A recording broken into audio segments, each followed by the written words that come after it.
Hello everyone, welcome back. এটা হলো আমার মামার তৈরি করা ছোট্ট একটা ক্ষেত। এখানে বিভিন্ন ধরনের শাক আরও অনেক কিছুই লাগানো আছে। তো চলো ঘুরে দেখি। তো এইখানটাতে আমার দাদা পালং শাক তুলছিল। পালং শাকগুলো খুব ভালো হয়েছে দেখুন।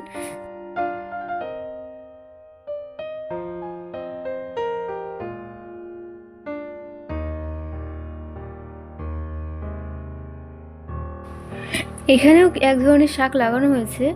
তো এই শাকটার নাম না আমি ঠিক জানি না, আপনারা জেনে থাকলে অবশ্যই কমেন্ট করে জানাবেন।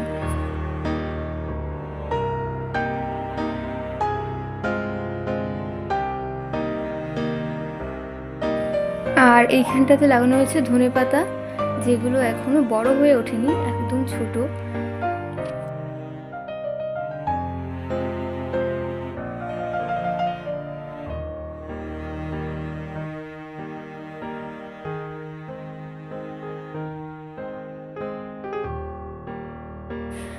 আর এইখানটাতে কিছুটা জায়গায় লাগানো হয়েছে মূলো শাক।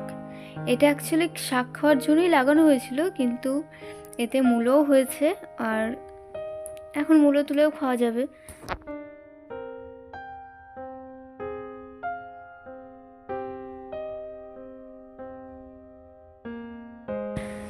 আর এইখানে কিছুটা জায়গায় লাগানো হয়েছে কলমি শাক।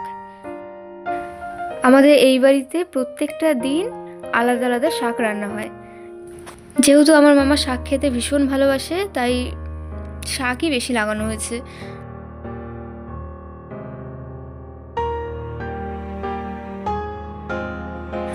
আর এই ফাঁকা জায়গাটাতে মেথির শাক লাগানো হয়েছে, যেগুলো এখনো হয়ে ওঠেনি, বেরোচ্ছে, ছোট ছোট আছে এখনো।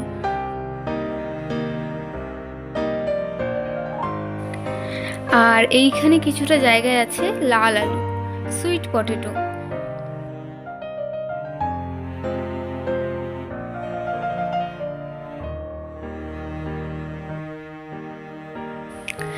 আর এইখানটাতে আছে শাক আলু।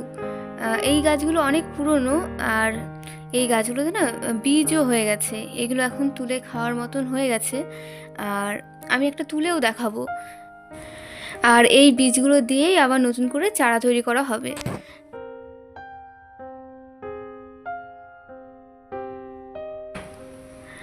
আর এইখানটাতে আছে আলু, যে আলু আমরা রান্না করে খাই সেই আলু।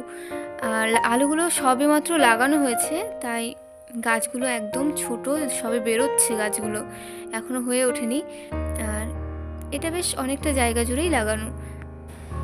এই যে দাদার পালং শাক তোলা হয়ে গেছে, আর আজকে আমাদের বাড়িতে রান্না হবে পালং শাক।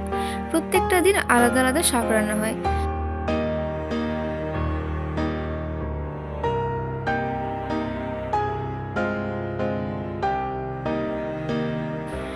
এবার চলুন একটা শাক আলু তুলে দেখা যাক কত বড় হয়েছে।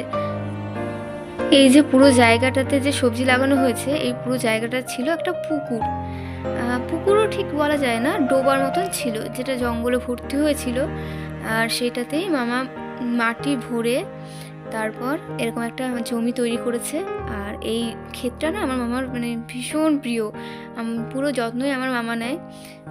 যতটুকু টাইম বাড়িতে থাকে পুরো টাইমটাই এই ক্ষেতেই যত্ন নেয়, জল দেয়, সার দেয়, এসবই করে বেড়ায়। আর এক একটা সিজনে এক একটা মানে এক এক রকমের সবজি চাষ করা হয়। এর আগেও আমি একটা ভ্লগ দিয়েছিলাম, যেটাতে কুমড়ো, লাউ, পাট শাক এসব এখানে বোনা হয়েছিল, চাষ করা হয়েছিল। সেই ভিডিওটা যারা দেখেননি তারা অবশ্যই আমার চ্যানেলে গিয়ে দেখে আসবেন, ভীষণ ভালো। আর যেহেতু এইখানটাতে না প্রচুর হনুমান আছে, তারা এখানে এসে এসে সব সবজি নষ্ট করে দেয়, তুলে তুলে খেয়ে নেয়।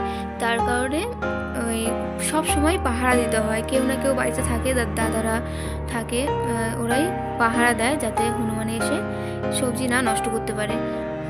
আর এই যে দেখুন কত বড় একটা শাকালু হয়েছে। প্রত্যেকটা গাছে প্রায় এত বড় বড় শাকালু হবে। আর যতটা জায়গা লাগানো হয়েছে প্রায় 5-10 কেজি শাকালু তো হবেই। এই শাকালু না খেতে ভীষণ মিষ্টি হয়, আর বাড়িতে লাগানো সবজি বা যে কোনো কিছুই খেতে খুবই ভালো লাগে। তো এই শাকালুটা এখন নিয়ে গিয়ে মাখিয়ে খাওয়া হবে। আর তো এই আজকের ভিডিওটি এই অবধি। সকলে অনেক ভালো থাকবেন। আর ভিডিওটি কেমন লাগলো সেটা অবশ্যই কমেন্ট করে জানাবেন। ভালো লাগলে অবশ্যই একটি লাইক করে দেবেন আর চ্যানেলটিকে সাবস্ক্রাইব করে নেবেন। খুব শিগগির দেখা হবে আরও একটি ভিডিওতে। টাটা।